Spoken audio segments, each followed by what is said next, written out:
Il y a deux SUV chez Honda, le grand, le CR-V, et le petit, entre guillemets, celui-là, le HR-V. Il fait quand même 4,33 m de long, ce qui le place dans la catégorie des SUV compacts qui fait juste quelques centimètres de moins qu'un Qashqai. Ce HR-V a été restylé en 2018. Il était disponible jusqu'ici avec un 1,5 litre atmosphérique essence de 130 chevaux. Et il vient de recevoir une version plus puissante, un 1,5 litre turbo essence de 182 chevaux, qui est obligatoirement associé à une finition sport, facilement reconnaissable avec des jantes noires de 18 pouces, des rétroviseurs noirs et pas mal d'acastillage noir à l'avant, à l'arrière et sur les côtés. C'est une motorisation qui est proposée en boîte CVT ou en boîte manuelle comme ici, mais qui reste fidèle aux deux roues motrices comme toute la gamme HR-V. À l'intérieur, la finition sport associée au 1,5 litre turbo octroie d'office des sièges partiellement garnis de cuir. On retrouve également des surpiqûres en insert décoratif sur la planche de bord, qui a par ailleurs droit à des plastiques durs, mais reste plutôt flatteuse visuellement. L'écran central est plutôt réactif, mais le design des menus est parfois déroutant. L'équipement relativement complet recèle quelques aides à la conduite moderne, mais certaines comme la surveillance des angles morts manquent à l'appel, même en option.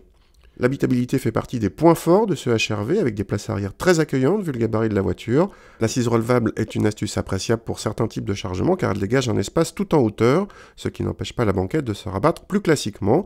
Le coffre fait lui aussi partie des bons points avec un volume dans la moyenne de la catégorie alors que le HR-V est l'un des plus petits du genre.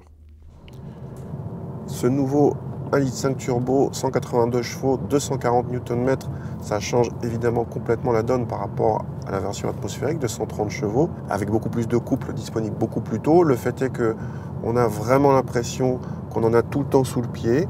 Il y a même un petit côté rageur qui est pas désagréable quand on monte dans les tours, avec une sonorité qui paraît presque travaillée. Malgré tout, même si on gagne énormément en accélération et en reprise, il n'y a pas de côté sportif. C'est un SUV avec de la longe, qui est capable d'aller loin et qui n'a pas peur de doubler sur les départementales.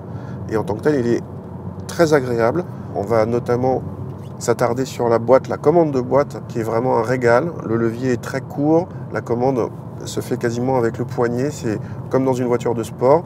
Donc ça, c'est raccord avec l'appellation sport. Mais pour le reste, si on regarde la voiture, par exemple en termes de comportement, on prend un petit peu de roulis. La voiture est un peu plus ferme que la version non sport, mais ça reste un compromis car rien de sportif. Le train avant manque un petit peu de mordant, donc c'est plus un SUV capable d'aller loin, comme je vous l'ai déjà dit, qui a de la longe, qui est très agréable sur plein de plans, mais pas sportif.